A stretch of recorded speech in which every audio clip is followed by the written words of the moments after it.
fantastic. I think Shweta, great insight on how you managed work and your personal life. But I must ask you as a closure, overall, how do you feel things have changed for women, at their homes, at workplace, and in the society as a whole? And would you want to see how things are rather likely to evolve over the next, 5 to 10 years?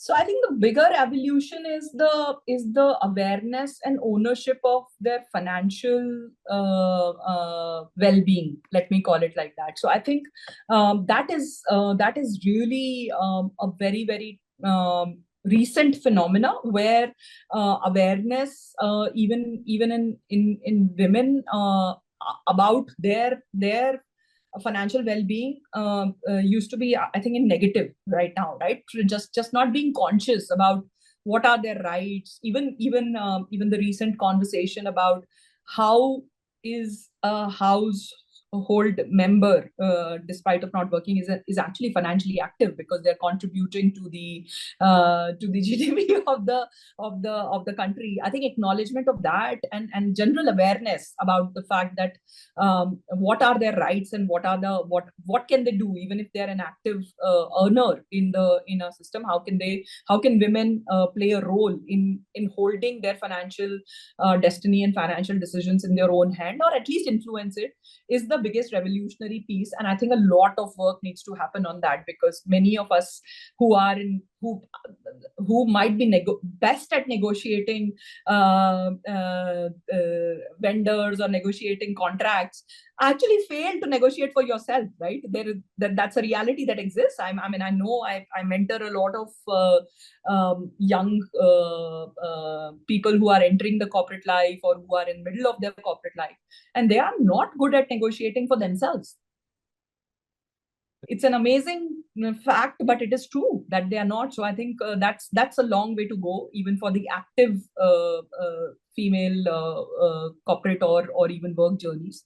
And the second part is, we spoke about it, Sudhir, and I think all of you will agree that that as this gets more represented, as more stories and more journeys are spoken about, that people can be mothers, people can be single mothers, people can choose not to have children and yet have very fulfilling marriages or partnerships, etc. I think a lot of that is what I call normalization.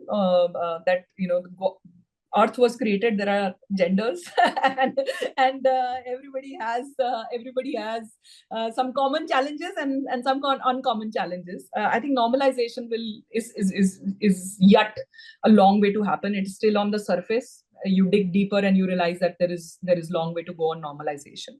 And sorry, last piece was on how do I see the future, right? Yeah. The future is hopefully more equal and more normalized. And as I said, the future should go beyond just gender stereotypes into inclusivity, which is more wholesome. I think amongst all of us, there can be different thought processes, there can be different ways of doing a same thing, and more acceptance of differences is definitely there. I mean, we are evolving, and I think I'm very optimistic that we'll get more inclusive as a culture, and especially as corporate culture in India evolves.